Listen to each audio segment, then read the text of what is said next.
39 through 43, and Deuteronomy 16, 13 through 15.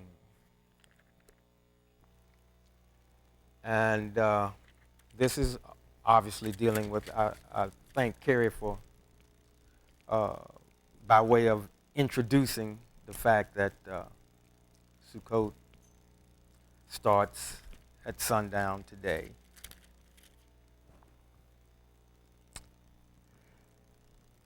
I'm going to start in Deuteronomy.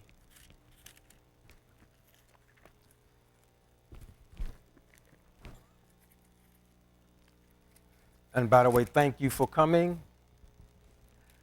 There are a lot of other places you could have been, and there may be places that somebody wish you should have been. But I don't take light at all your presence today.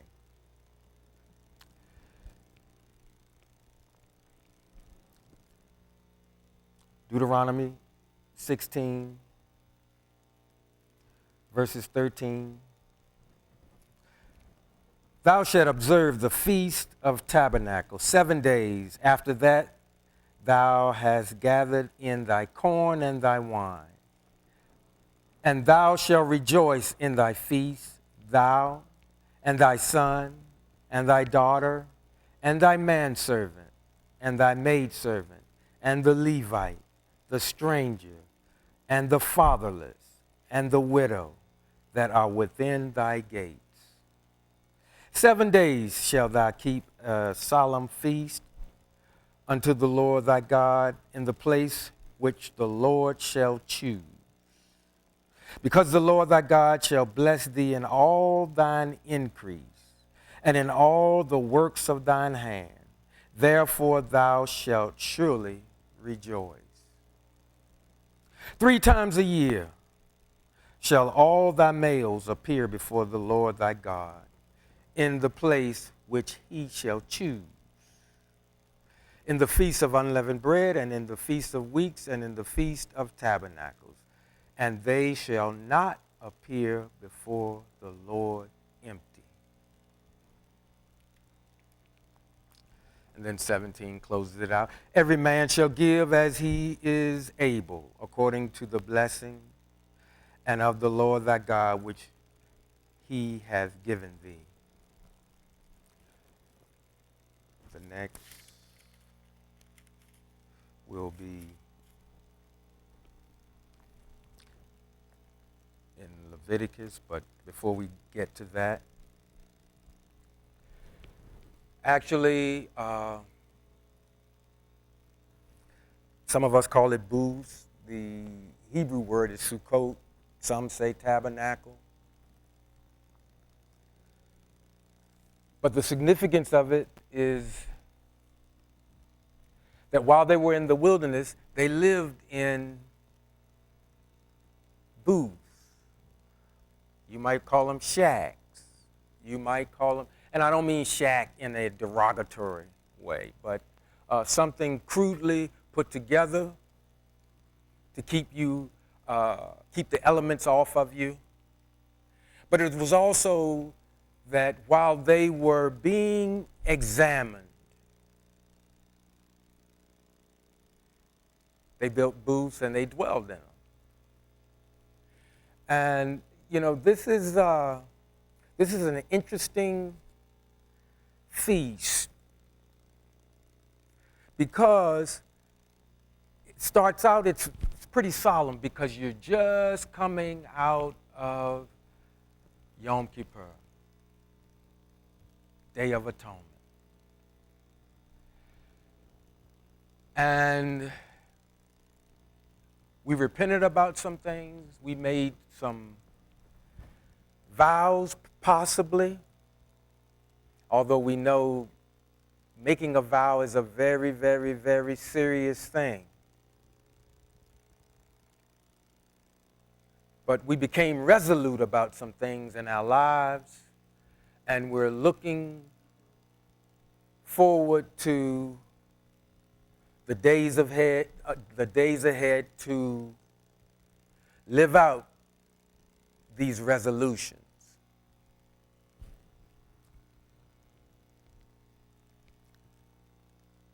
But I want to share this with you, that while they were talking about increase, this is also a time actually of thanksgiving. It's a time that we're to be grateful for all that he's already blessed us with.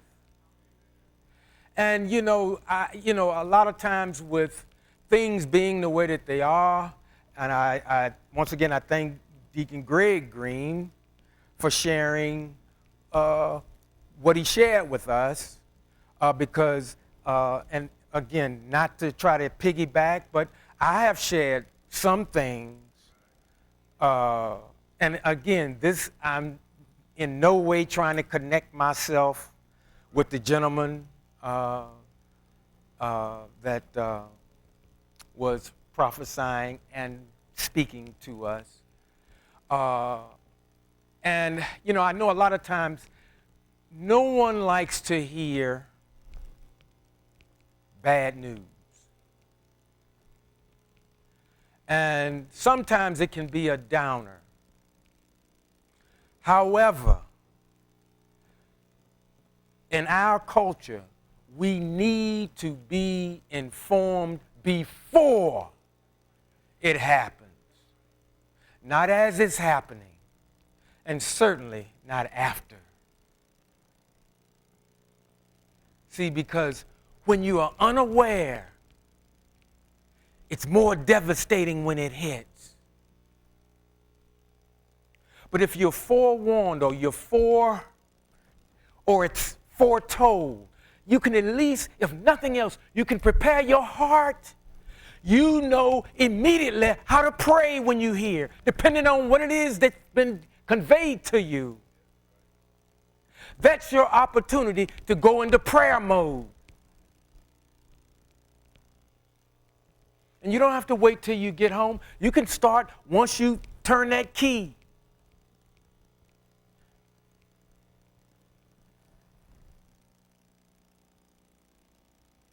Now, these things don't have to happen. The one that made us all, it's up to him. It's up to him. And he loves us. He loves us. He loves us.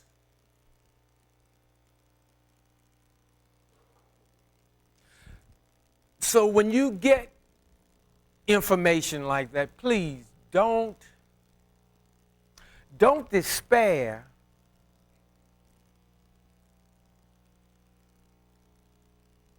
Call on your Father.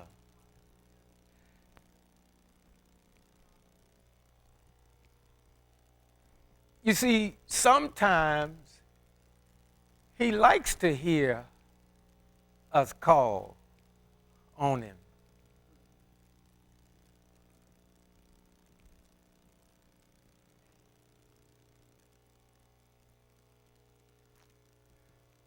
When he had him in the wilderness, it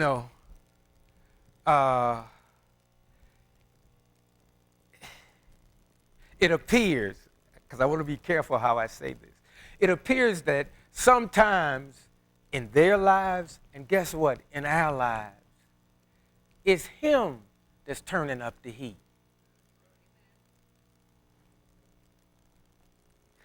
But he knows how to turn it up just enough to get our attention, not wipe us out, but a little heat sometimes for us, especially us, because we always talking about the Holy Ghost. The Holy Ghost. And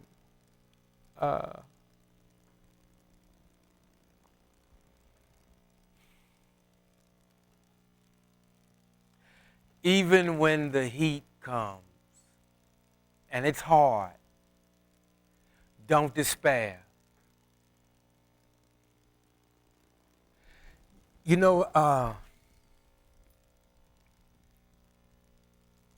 Sometimes before the doctor or the nurse give you a shot, what they do, they But I don't know if they still do this. It's been a while since I've had to get a shot. But do they still put alcohol or whatever on? Okay, okay. All right. Okay. And I choose the dentist. They'll tell you, they said, well, now, you're going to feel a little pinch. Remember that? Well, by him turning up the heat slowly, that's his way of saying, you're going to feel a little heat, but it ain't going to kill you.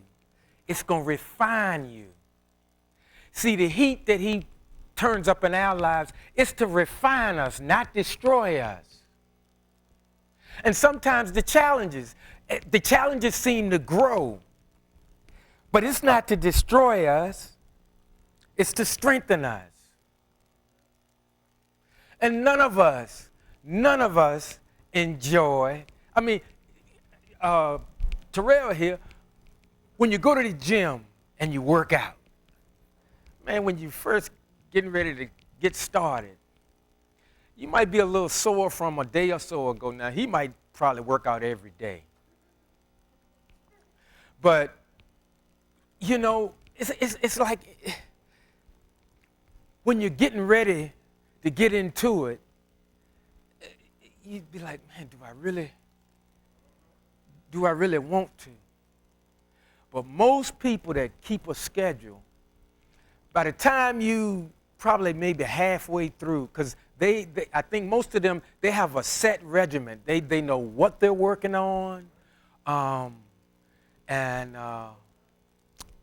the time. They know everything, and they are. I was watching just last night these guys talking about lifting to put on weight. You know, most of us are trying to lose weight, but people that are really into that, you know, they're trying to build more muscle though. That's what I mean. They're trying to build more muscle. And every time when you're getting ready to start, you quickly ask yourself, do I really want to do this? And so sometimes instead of asking yourself, do I really want to, you know you're going to stay disciplined. You're going to stay on point. You're going to stay with the schedule. And I tell you, it's exhilarating when you complete it. But it's sometimes not a lot of fun because some days you have a good session and some days not so much. Well, it's the same thing. Sometimes when he brings the challenges, sometimes we handle the challenges well and we go, oh my goodness, I really thought this would overtake me. And I mean, you go right through it like a hot knife through butter. And so your confidence gets built. And so you say, hey man, I went through that great. But here comes another challenge. And we're still talking about Sukkot. We're still being joyful for all the things that he brings in our life, and that includes the challenges. And I know that's hard. It's hard to rejoice about a challenge. You know, none of us need another brick in our wagon. None of us want another rock in our wheelbarrow. The wheelbarrow heavy enough as it is. But it is he, the one that gives you the wealth. He's the one that gives you the strength. He's the one that gives us the ability to see it through. I think the Most High that throughout my goddaughter's thing, you know, I don't bug her too much, but I call her mother every other day, see how she's doing. And it gives me a chance to feel like a father. She got two dads, her real father and then me. And,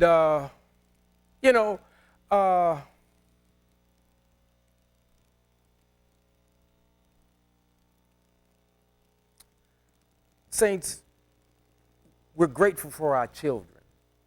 We're grateful for our grandchildren.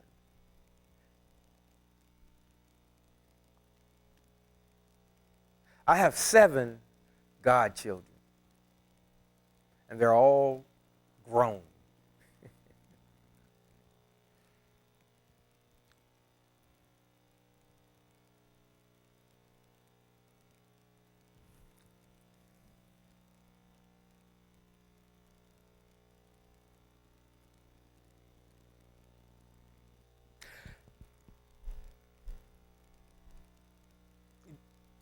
In speaking of being resolute about things, I resolved last week to be more efficient in whatever title I have. I'm a godfather. I'm still a brother. I'm an uncle.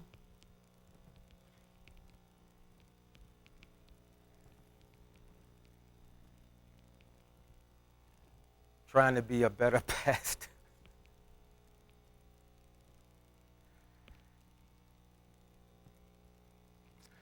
Businessman.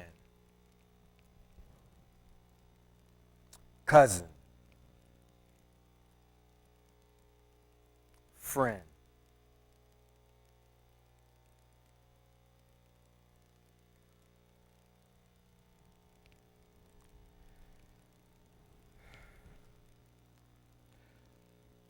Sukkot is also where some scholars say that's where we get Thanksgiving from.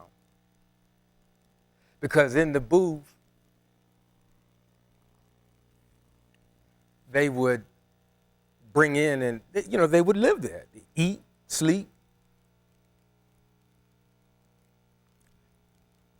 And they were grateful. I mean, he gave them manna. He gave them water. Everything that they needed, he provided. And it's the same even today for us. Everything we need, he provides. Everything. And the thing about the wilderness was they had no other alternative but to depend on him. And we still live somewhat like in the wilderness. Of course, our confines are a lot more comfortable than theirs.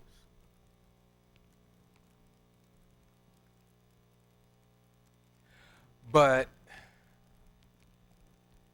these 7 days, and really it's 8 days, think about the things that you're grateful for. Give thanksgiving unto him. The first, a little later today, start off on a more serious note, but as the days go, just think about it. You're thankful for your spouse. You're thankful for your health. You're thankful for whatever good, real friends you have in your life.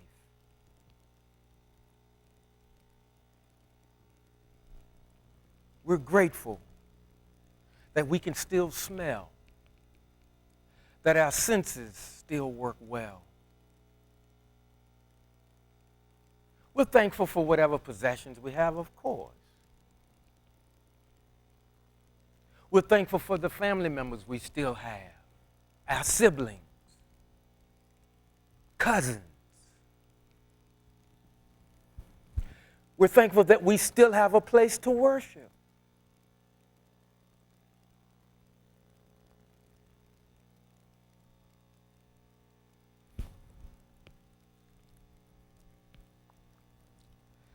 Deuteronomy. I've already done that. Zechariah.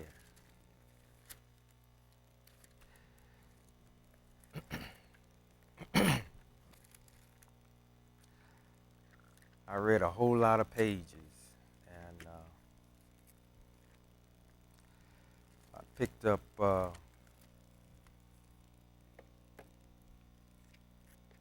do you have it on the board, Reg? You don't.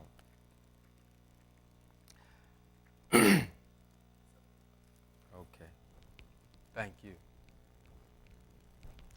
And it shall come to pass that everyone that is left of all the nations which came against Jerusalem shall even go up from year to year to worship the King, the Lord of hosts, and to keep the Feast of Tabernacles.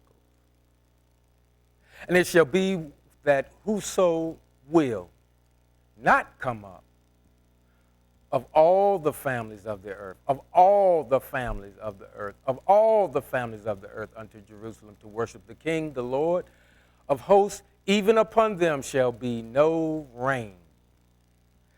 Don't get rain, your crops don't grow.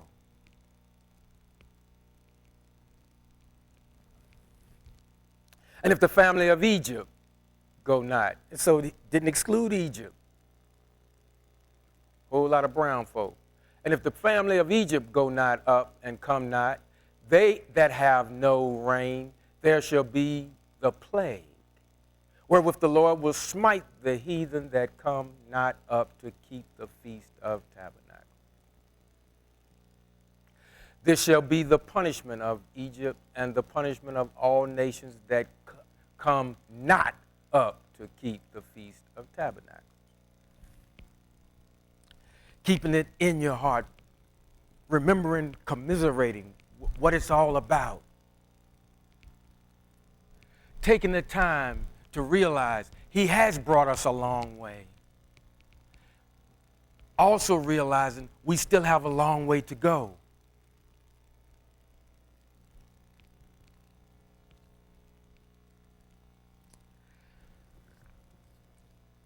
The last time I had the pleasure of coming before you, I was talking about how we get,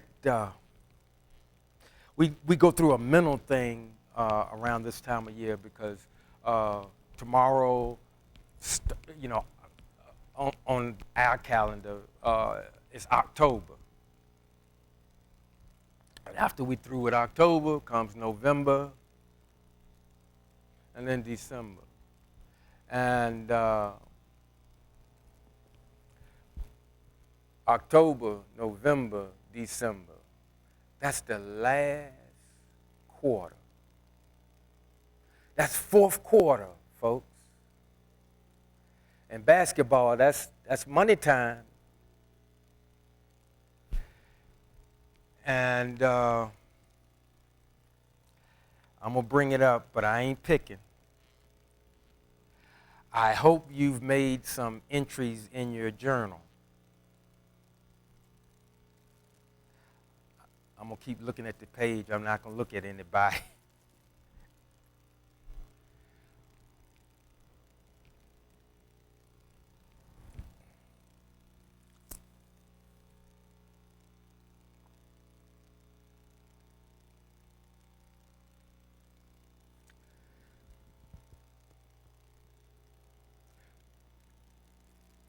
Pastor Hodge has shared that, the feast days can be celebrated in your home. And they can be. But they can also be celebrated in your heart and in your mind.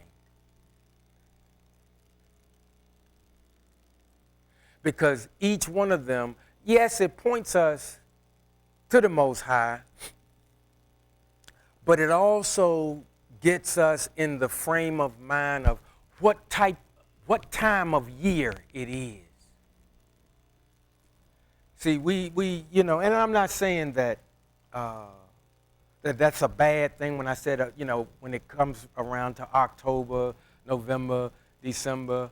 But, for some people, we know that we're going to get at least 2 days, maybe 3 days off before it's 2024. Now some of you, have are employed and they give you 2 or 3 weeks, and if you've been there a long time, some people got almost 2 months of vacation. But people that are running a business and they're debating. One party want to raise the minimum wage, I think to $11 and something, and another party want to raise the federal minimum wage to $17. and they haven't settled the budget yet.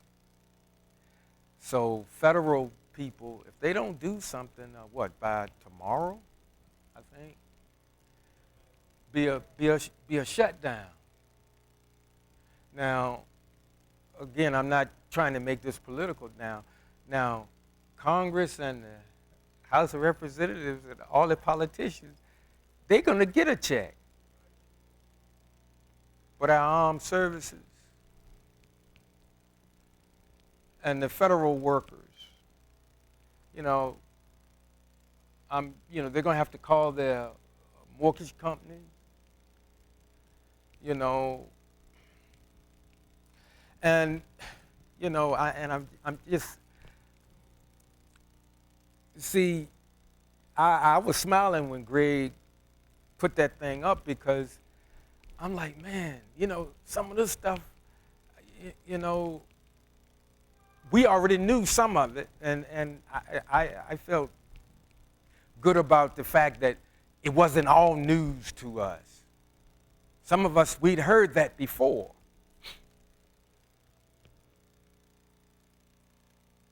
But the gentleman, he was saying, he's thinking that, there's going to be a new currency, and it may be digital. And gang, the only thing about the digital, and I'll get back to Sukkot, but the only thing about the digital is if it goes digital, the government will be able to track everything.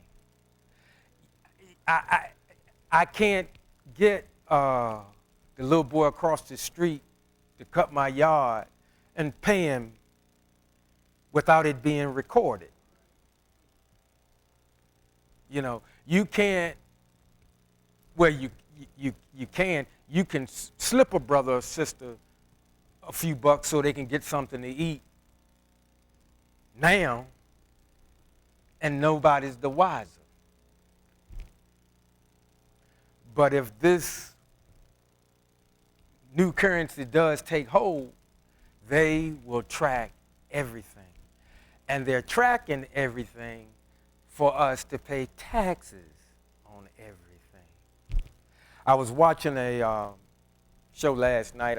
One of these professional football players,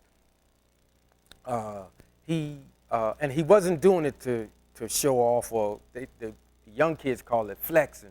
He wasn't flexing, but he wanted people to know, yes, you're reading the paper, so-and-so and so-and-so signed a, $100 million contract. Well, yeah, but they don't get all of that. And I'm gonna get back to Sukkot. All of this is still part of it, though, because the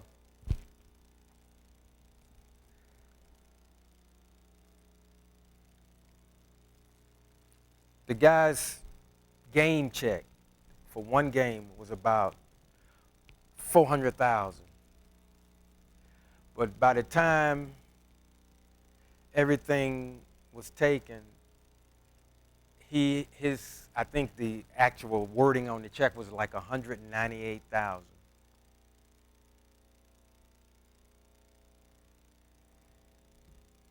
And I bring that up because I do want you to use your little book. We got a budget, folks, and we need to, as best we can, stick to our budget. Why? Because if some of those things start coming to pass, we've got to be disciplined. We have to be disciplined, particularly those of us that are in the faith. Because people are going to be coming. People are going to be coming to you. They're going to be coming to you. People that know that you're trying to live a certain way. When things get shaky, they're coming to you. They're coming to you. Now, I'm not saying that, because I was talking with one of the sisters that go here. She was saying that she told her sister, you can't save everybody. And she's right. But it's in her heart to try, you know. And so I'm saying to you, you can't save everybody, but I know it's in your heart to try.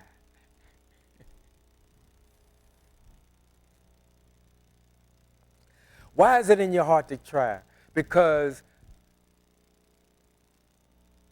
the fall feast day of Sukkot, while we're in the booth, in our hearts and minds, we're remembering the tough times that we had. And he brought us through. We're remembering when things were a little lean in our place. We had a little food, but we didn't have as much as we liked. But we had enough. In fact, we had more than enough that we could still share.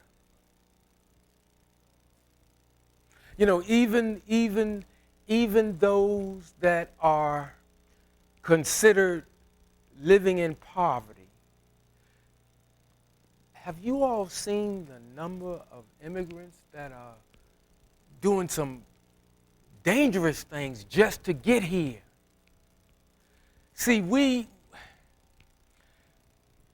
can become spoiled here in this country.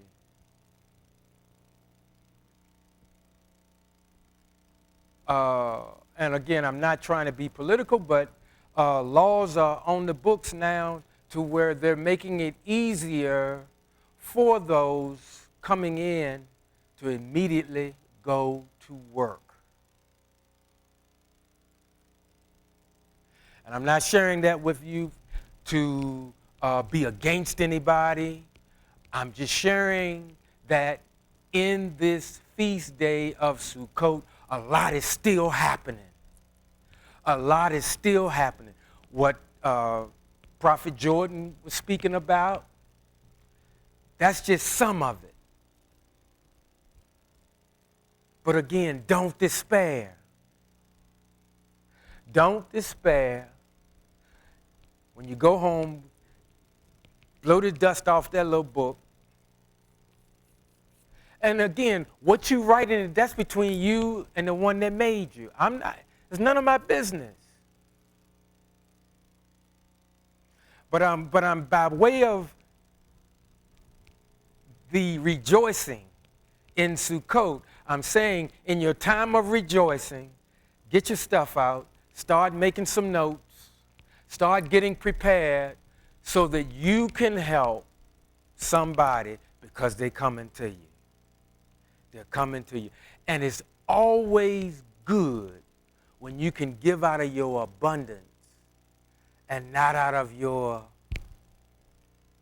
nest egg. Because your nest egg is for you and yours.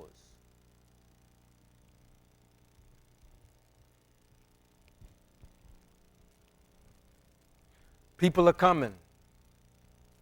And I hope we'll be ready. I hope we'll be ready. And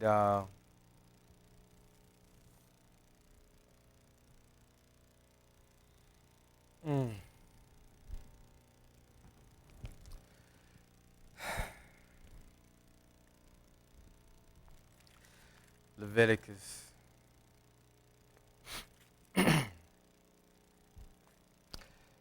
16.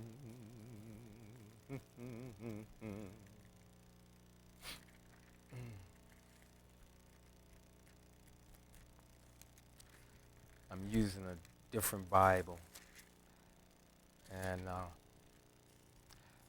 I had some notes. That's all right. 16.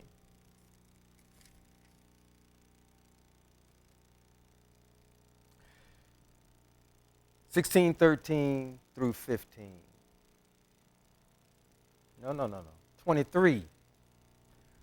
I got so many numbers down. 23, Leviticus 23, 39 through 43. They had a lot to say about how to spend your time in these 8 days. Gave us a lot to consider. Give an ear.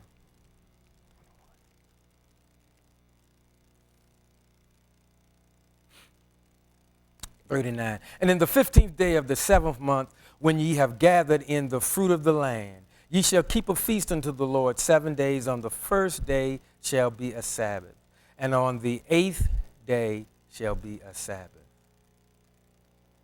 And ye shall take on you the first day the boughs of goodly trees, branches of palm trees, and of boughs of thick trees, and willows of the brook. And ye shall rejoice before the Lord your God 7 days. And you shall keep it a feast unto the Lord 7 days in the year. It shall be a statute forever in your generations. Ye shall celebrate it in the 7th month.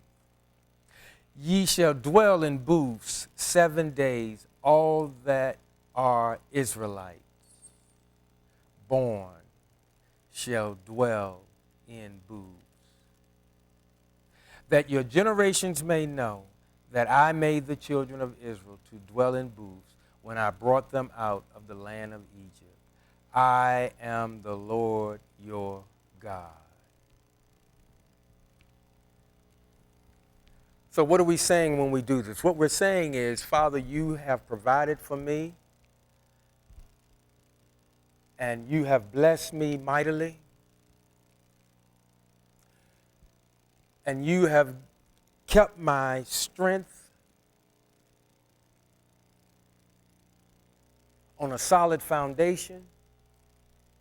And I do realize that all that you have blessed me with is not just for me. And during this feast day, I will remember as many as I can the myriad of blessings that you have bestowed upon me. Starting first with my health.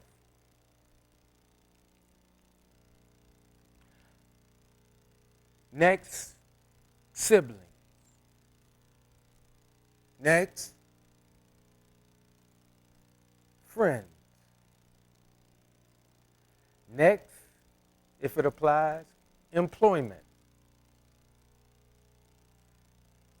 You see, in this culture, we become a nation of consumers. And that's not necessarily a knock. I pray we do get back to some manufacturing.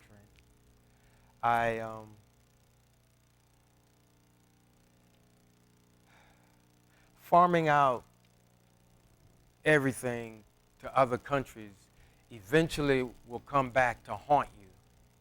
And I'm not trying to tell the president how to run the country. I'm not qualified.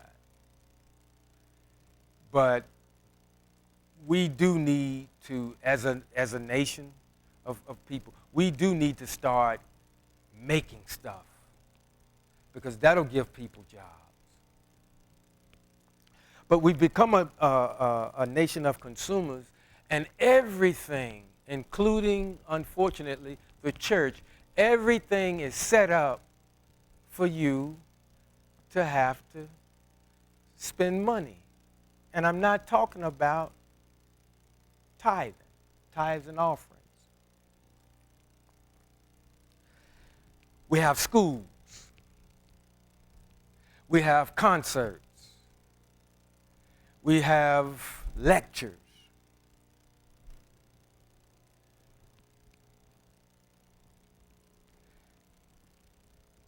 You can't go on the internet without seeing a commercial or something telling you this will make your life better.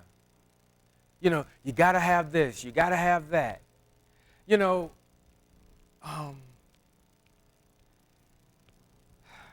we're constantly we're constantly being besieged with things that will cause us to spin. And again, I'm not telling you how to handle your finances. I'm trying to encourage you to want to get a better handle on them because you have a heart to give. We need to be in position that we can once again give out of our abundance and not take ourselves under.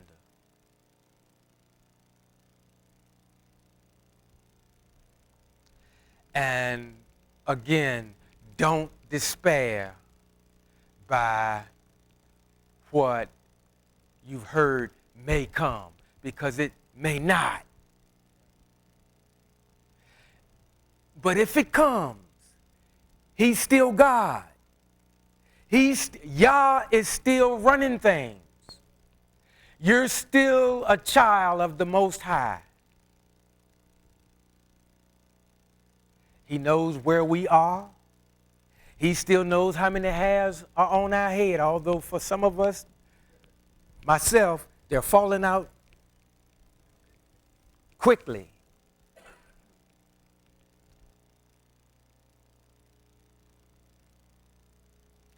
You know, we haven't had a lot to smile about these past few years, but I want to encourage you that in these 7 days or these 8 days, think about all the stuff that can bring a smile to your face. Think about the friendship. Think about the time maybe y'all went to the ball game or you went shopping. Think about some good times that you had with some people. Think about something that your children did that actually made you laugh, not irritated you. Think about how cute your grandchildren are when they're coming up to you and want some money. I remember I was talking one time, and I ain't going to call the person's name out, but they said their grandson would tell them that they love them, but then they would say, yeah, but cash out me. And that actually happened. That actually happened in here. Said, cash out me. And see, I don't know how to cash out. Bernita offered to show me, but I don't know how to cash out. Well, y'all know anyway, I'm old school. I still listen to CDs, and I was playing one on the way down here. But with the new technology and the chat GPT, you know, they can have me on the screen, and they can have me saying stuff that, you know, they could have me saying I shot JFK, and it looks real, you know. Oh, is that you know? It is getting alarming, but still, don't despair. Don't despair. In these 7 days, think of joyous things. Please. Think of joyous things. Think of happy times. Think of stuff. I mean, even if it's silly, if it makes you smile, think on those things.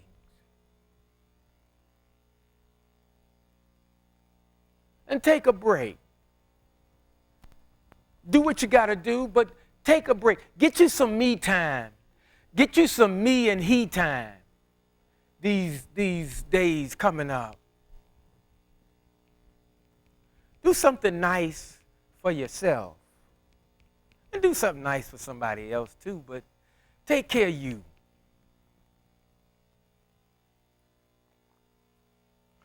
Because the spring is coming, and we're going to be better prepared by the time that first fruits roll around. aren't we? Yeah. And folks, again, don't despair. We're taking baby steps, but we're still stepping and we're still moving forward. We're still moving forward, and he's still leading. God bless you.